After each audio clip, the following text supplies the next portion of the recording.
მოგესალმებით. თქვენ უყურებთ შინაურულს, ყველაზე მარტივ რეცეპტების არხს YouTube-ზე.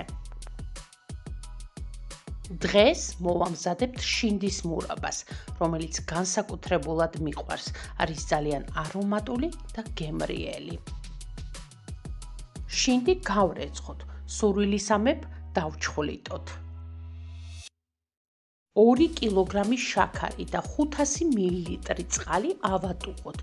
მასში ჩავყაროთ 2 კილოგრამი შინდი. დავადგათ დაბალ ცეცხლზე და ავადუღოთ ადუღებიდან 10 წუთი. 10 წუთის დუღილის შემდეგ გადმოვდგათ ცეცხლიდან და გავაცივოთ. ცივი მურაბა კვლავ შევდგათ დაბალ ცეცხლზე და დუღილის პროცესში მოვხადოთ ქაფი. შინდს განსაკუთრებულად ახასიათებს ბევრი ქაფი, ამიტომ ვხარშავთ ძალიან დაბალ ცეცხლზე და დროდადრო მოვხდით ქაფს.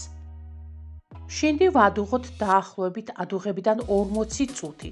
მურაბა უკვე მზად არის, ჩავასხათ სტერილიზებულ ქილებში მდუღარე სახით და მოვხუფოთ, შევფუთოთ გაცივებამდე.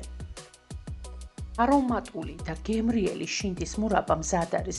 შინაურულზე ასევე ნახავთ შინდის ჯემისა და შინდის კომპოტის რეცეპტებს.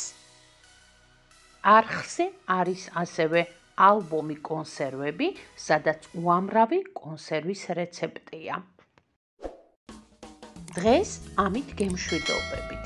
არ დაგავიწყდეთ, გამოიწერეთ არხი, რომ ნახოთ ყველა მარტივი რეცეპტი.